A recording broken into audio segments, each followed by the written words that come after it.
Hello friends, episode 9 start ചെയ്യുന്നതും ഒരു past സീനിലൂടെയാണ്. അതായത് യൂസിയോന് സെഹ്യൂന് ഒരു ബുക്ക് ഗിഫ്റ്റായിട്ട് കൊടുക്കുന്നുണ്ട് കേട്ടോ. അതിൽ ഇവർ തമ്മിലുള്ള ഫോട്ടോയൊക്കെ സ്റ്റിക്ക് ചെയ്യാണ്. സോ ഏത് സ്റ്റിക്കർ ഉപയോഗിക്കേണ്ടതെന്നൊക്കെ ചോദിക്കുമ്പോൾ സെഹ്യൂനാണെങ്കിൽ പറയേണ്ട ആവശ്യമില്ല, റെഡ് കളറുള്ള ഒരു സ്റ്റാർ ആണ് കേട്ടോ ചൂസ് ചെയ്യുന്നത്. അതിനുശേഷം ഇതൊക്കെ ഒട്ടിച്ചു കൊടുക്കുന്നതും ഇപ്പോൾ കാണാൻ നല്ല ഭംഗിയില്ലേ എന്നൊക്കെ ചേച്ചി ചോദിക്കുകയാണ്. ഇതൊക്കെ തന്നെ പുറത്ത് നിൽക്കുന്ന മിസ്റ്റർ ചോയ് കാണുന്നുണ്ട്. ആളുടെ കയ്യിലാണെങ്കിലും ഇവർക്ക് ഇഷ്ടമുള്ള കിംബാപ്പ് ഫുഡ് ഐറ്റം ഉണ്ടായിരിക്കും കേട്ടോ. ഇവിടെ വെച്ചിട്ട് എപ്പിസോഡ് സ്റ്റാർട്ട് ചെയ്യുന്നത്.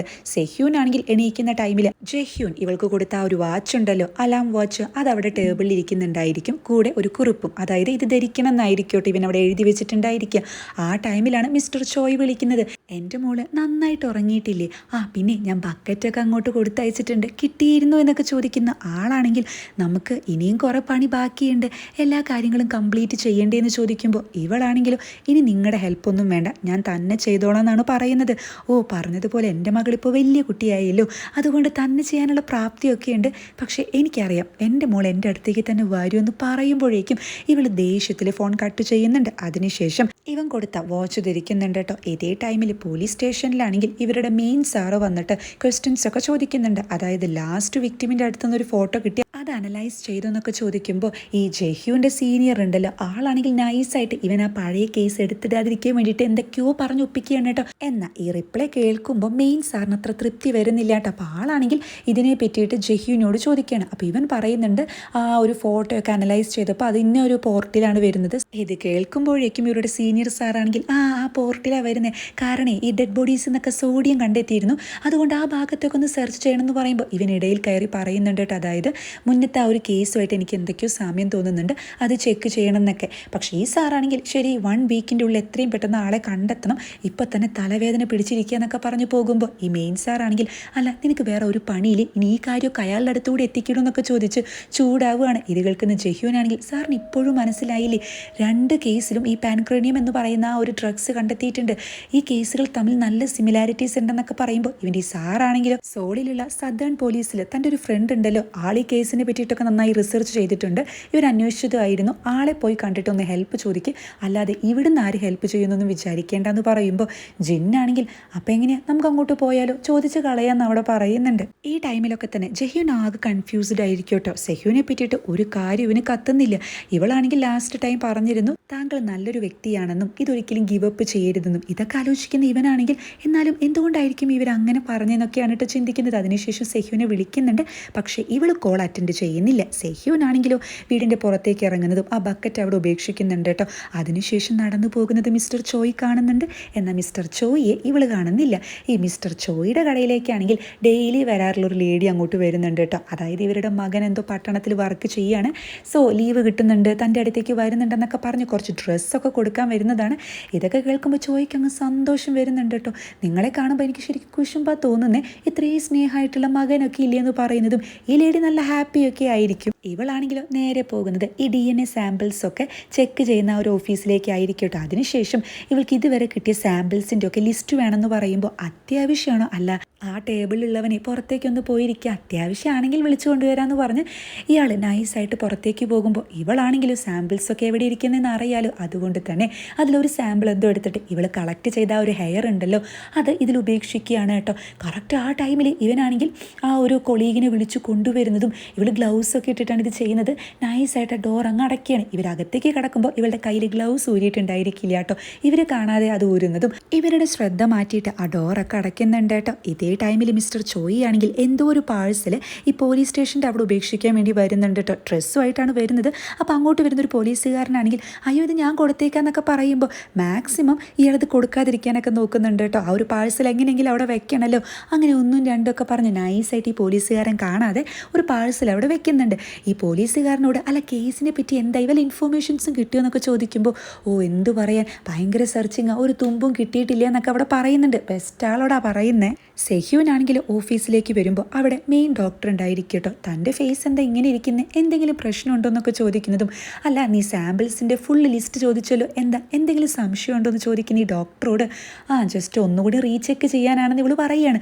അത് കൊള്ളാം, നിങ്ങൾക്ക് തന്നെ നിങ്ങളെ ഒന്ന് വിശ്വാസമില്ലെന്ന് ചോദിക്കുന്ന ഈ ഡോക്ടറാണെങ്കിൽ, അല്ല നീ ടെസ്റ്റിൻ്റെ ഈ പാൻക്രോണിയം എന്ന് പറയുന്ന ഡ്രഗ്സിൻ്റെ കാര്യം അത് എലിമിനേറ്റ് ചെയ്തൂലേ, അതെന്തിനാ ഡിലീറ്റ് ചെയ്തതെന്ന് ചോദിക്കുമ്പോൾ ഇവള് ശരിക്കും ഷോക്കാകുന്നുണ്ട്. എന്നാൽ ഫേസിൽ ആ ഒരു എക്സ്പ്രഷൻ ഒന്നും കാണിക്കുന്നില്ല. എനിക്ക് എങ്ങനെ മനസ്സിലായി എന്നായിരിക്കും. ജെഹ്യൂനെ വിളിച്ചിരുന്നു, നിന്നെ വിളിച്ചിട്ട് കിട്ടാതെ ഞാൻ അവനെ വിളിച്ചിരുന്നേ. ഈ തേർഡ് വിക്ടിമിൻ്റെ ബോഡിയിൽ നിന്നും ആ ഡ്രഗ്സ് കിട്ടിയെന്ന് പറഞ്ഞപ്പോൾ ആളാകെ കൺഫ്യൂസ്ഡ് അടിച്ചു. അപ്പം എനിക്കിങ്ങനെ ഒരു ചെറിയ ഡൗട്ട് തോന്നി, സംഭവം ശരിക്കും ഉള്ളതാണോ എന്ന് ചോദിക്കുമ്പോൾ ഇവളാണെങ്കിൽ കൂളായിട്ട്, എനിക്ക് എന്തിനത് മാറ്റേണ്ട ആവശ്യം, നിങ്ങൾ എന്ത് റിസൾട്ടാണോ തന്നെ അത് തന്നെയാണ് ഞാൻ ഫോർവേഡ് ചെയ്തതെന്ന് പറയുമ്പോൾ ഈ ഡോക്ടറാണെങ്കിൽ അങ്ങനെയാണല്ലേ, അപ്പോൾ പിന്നെ അവരെങ്ങനെ ഇനി തെറ്റി വായിച്ചതായിരിക്കും, എന്നാലും ഒരു പോലീസുകാരൻ തെറ്റിയൊക്കെ വായിക്കുമെന്ന് ചോദിക്കുമ്പോൾ എനിക്കതിനെ പറ്റിയൊന്നും അറിയത്തില്ല എന്ന് പറയുന്ന ഇവളോട് എന്ന വേറൊരു കാര്യം പറയാം. യോങ്ചാനിൽ നമ്മൾ ഓപ്പൺ ചെയ്തിട്ടുള്ള എല്ലാ ഫോറൻസിക് ലാബും ഉണ്ടല്ലോ, അത് വിഡ്രോ ചെയ്തിട്ട് തിരിച്ച് സോളിലേക്ക് എത്താൻ പറഞ്ഞിട്ടുണ്ടെന്ന് പറയുമ്പോൾ അതിന് കേസ് കംപ്ലീറ്റ് ആയിട്ടില്ലല്ലോ, പകുതിക്ക് വെച്ചിട്ട് എങ്ങനെ പോകാൻ പറ്റുമെന്ന് ചോദിക്കുന്ന സെഹ്യൂനോട് ഇവള് പറയുന്നുണ്ട്, കേസ് ബാക്കി പോലീസ് അന്വേഷിച്ചോളും, ഇത് നമ്മുടെ ഉത്തരവാദിത്വമൊന്നും അല്ലല്ലോ, പിന്നെ അത്ലറ്റിൻ്റെ കേസ് അത് നിൻ്റെ അടുത്തേക്ക് ഉടനെ തന്നെ വരും, അപ്പോൾ പിന്നെ നീ ഭയങ്കര ബിസി ആയിരിക്കും എന്നൊക്കെ പറയുമ്പോൾ ഇവൾക്കിതൊന്നും തന്നെ പിടിക്കുന്നില്ല കേട്ടോ. ഈ ഫ്ലവേഴ്സ് ഞാൻ നിനക്ക് വേണ്ടി വാങ്ങിയതാന്ന് പറയുമ്പോൾ എനിക്ക് ഫ്ലവേഴ്സ് ഇഷ്ടമില്ല എന്ന് പറയുന്ന ഇവളോട് അത് കുഴപ്പമില്ല, ഇനി നോക്കിയിരുന്ന് അങ്ങ് ഇഷ്ടം തോന്നിക്കോളും എന്നൊക്കെ പറഞ്ഞ് ഈ ഡോക്ടർ അവിടെ നിന്നും പോകുമ്പോൾ ഇവിടെ ദേഷ്യത്തിൽ ആ ഫ്ലവർ വൈസ് അങ്ങ് താഴത്തിടുന്നുണ്ട് കേട്ടോ.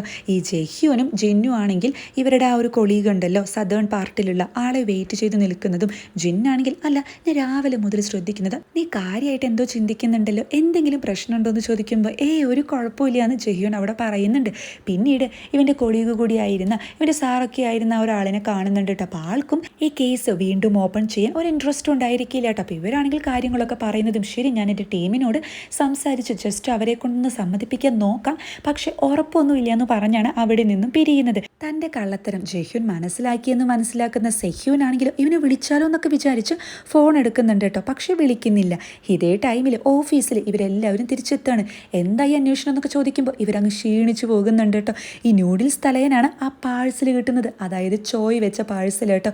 ഈ പാഴ്സൽ തുറക്കുന്ന ഈ പയ്യനാണെങ്കിൽ ഒരു പെൻഡ്രൈവ്, ഇതെന്താ സംഭവം എന്ന് നോക്കേണ്ടതെന്ന് പറയുന്നതും, പിന്നീട് ഇത് ചെക്ക് ചെയ്യുന്ന ടൈമിൽ മിസ്റ്റർ ചോയും ആ പെൺകുട്ടിയും കൂടിയിട്ട് കഴിഞ്ഞ എപ്പിസോഡിൽ ഒരു പണി ഒപ്പിച്ചിരുന്നല്ലോ, ഒരു ഹിഡൻ ക്യാമറ, ആ ഒരു ഫോട്ടേജ് ആയിരിക്കും കേട്ടോ ഇവർക്ക് അയച്ചു കൊടുക്കുന്നത്. ട്രോളിയായിട്ട് ഈ ട്രോളി വലിച്ചു കൊണ്ടുപോകുന്നത് സെഹ്യൂനാണെങ്കിലും ഇവർക്ക് ഫേസ് അത്ര പെട്ടെന്ന് അങ്ങ് ക്ലാരിറ്റി കിട്ടുന്നില്ല. എന്നാൽ ജെഹ്യൂന് ഒരു ഡൗട്ട് അടിക്കുന്നുണ്ട് കേട്ടോ, ഈ സ്ഥലം എവിടെയായിരിക്കും എന്നൊക്കെ പറഞ്ഞ് ഇത് ചെക്ക് ചെയ്യാൻ വേണ്ടിയിട്ട് ഡിജിറ്റൽ ഫോറൻസിക്കിലേക്ക് അയക്കാമെന്ന് ഇവർ പറയുന്നുണ്ട്. ഡയറക്ടറെ മീറ്റ് ചെയ്യുന്ന സെഹ്യൂനാണെങ്കിലും പെട്ടെന്ന് ഈ ഫോറൻസിക് ലാബൊന്നും അടച്ച് സോളിലേക്ക് തിരിച്ചു പോകാൻ പറ്റില്ല എന്ന് പറയുമ്പോൾ അതൊന്നും പറ്റത്തില്ല, എത്രയും പെട്ടെന്ന് ഇത് ക്യാൻസൽ ചെയ്യണം.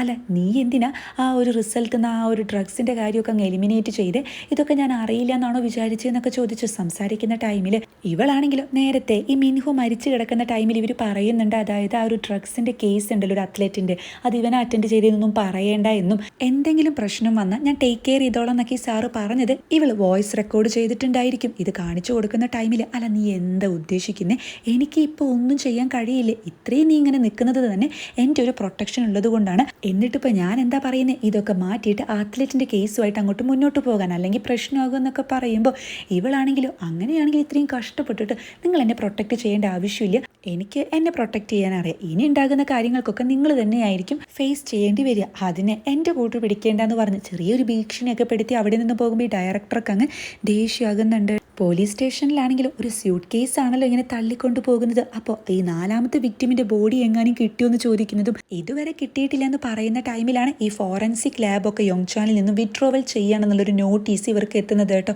ആ ടൈമിലും ജെഹ്യൂൻ സെഹ്യൂനെ വിളിക്കുന്നുണ്ട്, എന്നാൽ ഇവൾ ഫോൺ എടുക്കുന്നില്ല കേട്ടോ. കാരണം ആ ഒരു ടൈമിൽ ഇവരുടെ ഓഫീസിലേക്ക് ഓഡിറ്റിംഗ് ടീം എത്തിയിട്ട് ഇവരുടെ എല്ലാ ഫയൽസും അവിടെ നിന്ന് എടുക്കുകയാണ്. അപ്പോൾ ഇവളുടെ കൊളീഗായിട്ടുള്ള പെൺകുട്ടി, മാം ഇതെന്തൊക്കെ ചെയ്യുന്നത്, നിങ്ങളെ സംശയിക്കുന്നുണ്ടെന്നൊക്കെ പറയുമ്പോൾ ഇവളാണെങ്കിലും എല്ലാം തിരിച്ചു വെക്കാൻ തന്നെ പറയുകയാണ് പറയുകയാണ് കേട്ടോ, ക്ഷമിക്കണം, നിങ്ങളുടെ ഈ ഒരു ടെസ്റ്റ് റിസൾട്ടിൽ കുറച്ച് ഡൗട്ട്സ് ഒക്കെ വന്നിട്ടുണ്ട്, നിങ്ങളതിൽ മാൽ പ്രാക്ടീസ് ചെയ്തു എന്നൊക്കെ പറയുന്ന ഇവരാണെങ്കിൽ അന്വേഷിച്ച് കഴിഞ്ഞിട്ട് പ്രശ്നമൊന്നും ഇല്ലെങ്കിൽ ഞങ്ങളെല്ലാം തിരിച്ചെത്തിക്കാമെന്ന് പറയുമ്പോൾ പ്രശ്നമൊന്നും ഇല്ലയെന്നുണ്ടെങ്കിൽ അതിനുശേഷം വരുന്ന എല്ലാ കാര്യങ്ങളുടെ റെസ്പോൺസിബിലിറ്റി നിങ്ങൾ ഏറ്റെടുക്കുമെന്ന് ചോദിക്കുന്ന ഇവളോട് ഈ ഓഫീസേഴ്സ് പറയുന്നുണ്ട്, അതായത് ഈ യോങ്ചാനിലെ കേസും ആ അത്ലറ്റിൻ്റെ കേസും ഇതിലൊക്കെ തന്നെ നിങ്ങൾ എന്തൊക്കെയോ തിരിമറി നടത്തിയിട്ടുണ്ട്, ഞങ്ങൾക്ക് നല്ല സംശയമുണ്ട്, അതുകൊണ്ട് ഇത് ഉറപ്പാവാനാണ് സാധ്യത എന്നൊക്കെ പറയുന്ന ടൈമിലാണ് ഇതൊക്കെ കേട്ടിട്ട് മിൻഹോൻ്റെ അമ്മ വരുന്നുണ്ട് കേട്ടോ. അപ്പോൾ ഈ സ്ത്രീ ആണെങ്കിൽ ഇവളോട് അങ്ങ് ചൂടാവുകയാണ്, നിനക്ക് നാണമില്ലേ, എൻ്റെ മോൻ നിൻ്റെ കൂടെ എത്ര കാലം വർക്ക് ചെയ്തതാ, അപ്പോൾ അവൻ്റെ റിസൾട്ടിലും നീ എന്തൊക്കെയോ കള്ളത്തരം കാണിച്ചിട്ടുണ്ടായിരിക്കും എന്ന് പറയുമ്പോൾ ഇത് കേൾക്കുന്ന ദേഷ്യം വരുന്ന സെഹ്യൂനാണെങ്കിൽ നിങ്ങളുടെ മകനും അങ്ങനെ കള്ളത്തരമൊക്കെ ചെയ്തിട്ടുണ്ട്,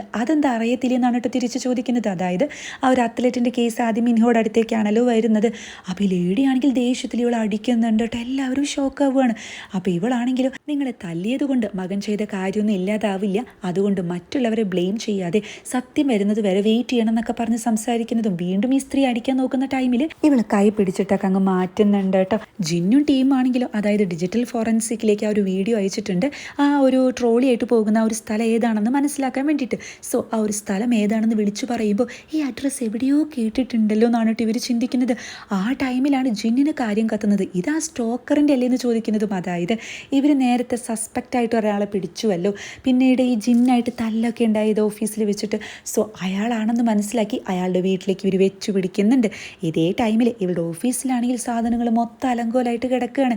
ഇതൊക്കെ അടുക്കി പെറുക്കി വെക്കുന്ന ഈ കൊളീഗ് പെൺകുട്ടിയാണെങ്കിൽ എന്നാലും ആ ഓഡിറ്റിംഗ് ടീമുകാർ എന്ത് പണിയാണ് കാണിച്ചാലേ അതൊന്നും വിശ്വസിക്കേണ്ടല്ലേ, അല്ലെങ്കിൽ തന്നെ നിങ്ങൾ അതൊന്നും ചെയ്യത്തില്ലല്ലോ എന്നൊക്കെ പറയുമ്പോൾ ഇവളാണെങ്കിൽ ഒന്ന് റിപ്ലൈ കൊടുക്കാതെ ഒരു ഫ്രെയിം ഉണ്ടായിരിക്കും കേട്ടോ, ഒരു കോമിക് എന്തോ ആയിരിക്കും, അതിങ്ങനെ പൊട്ടിക്കിടക്കുകയാണ്. അപ്പോൾ അതിങ്ങനെ നോക്കിയിരിക്കുന്ന ടൈമിലാണ് അങ്ങോട്ട് ജെഹ്യൂൻ എത്തുന്നത്. അപ്പോൾ ഇവളാണെങ്കിലും ഈ ഫോറൻസിക് ലാബിൻ്റെ വിട്രോവലിനെ പറ്റി സംസാരിക്കാനാണെങ്കിൽ അത് ഡയറക്ടറോട് ചോദിച്ചോളൂ എന്ന് പറഞ്ഞ് അവിടെ നിന്ന് ഇറങ്ങാൻ നോക്കുമ്പോൾ ഇവളെ ബ്ലോക്ക് ചെയ്യുന്ന ജെഹ്യൂൻ ആണെങ്കിലോ നിങ്ങൾക്ക് വേറെ ഒന്നും എന്നോട് പറയാനില്ലേ എന്നാണ് ചോദിക്കുന്നത്.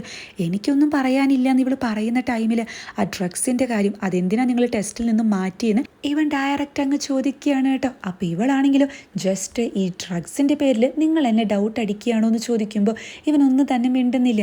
ശരി, ഈ ഡ്രഗ്സിൻ്റെ കാര്യം നിങ്ങൾ അറിഞ്ഞാൽ തന്നെ എന്താ നിങ്ങൾ ആ കുറ്റവാളിയെ പിടിക്കൂ, അതായത് നിങ്ങളുടെ ഒരു കഴിവ് അനുസരിച്ച് നിങ്ങളിപ്പോൾ പിടിച്ചു കഴിഞ്ഞിട്ടുണ്ടായിരിക്കും എന്നൊക്കെ ചോദിക്കുമ്പോൾ ഇത് കേൾക്കുന്ന ഇവനാണെങ്കിൽ ശരി എനിക്ക് വലിയ കഴിവൊന്നുമില്ല, എന്നാൽ എൻ്റെ ഒരു ചെറിയ കഴിവ് അനുസരിച്ച് ഞാനൊരു ക്വസ്റ്റ്യൻ ചോദിച്ചോട്ടെ, ഈ ഒരു ബ്ലൂ ബാരൽ കേസുമായിട്ട് നിങ്ങൾക്ക് എന്തെങ്കിലും റിലേഷൻ ഉണ്ടോ എന്ന് ചോദിക്കുമ്പോൾ ഇവൾ ശരിക്കും ഷോക്കാകുന്നുണ്ട്. പക്ഷേ ഇവളെ സമ്മതിക്കണം കേട്ടോ, ഫേസിൽ ഒരുവിധ എക്സ്പ്രഷൻ ചേഞ്ചസും വരുന്നില്ല. പക്ഷേ ഇവളുടെ കൈ ഉണ്ടല്ലോ മുഷ്ടിയൊക്കെ ഇങ്ങനെ ചുരുട്ടി കൂട്ടുന്നുണ്ട് കേട്ടോ.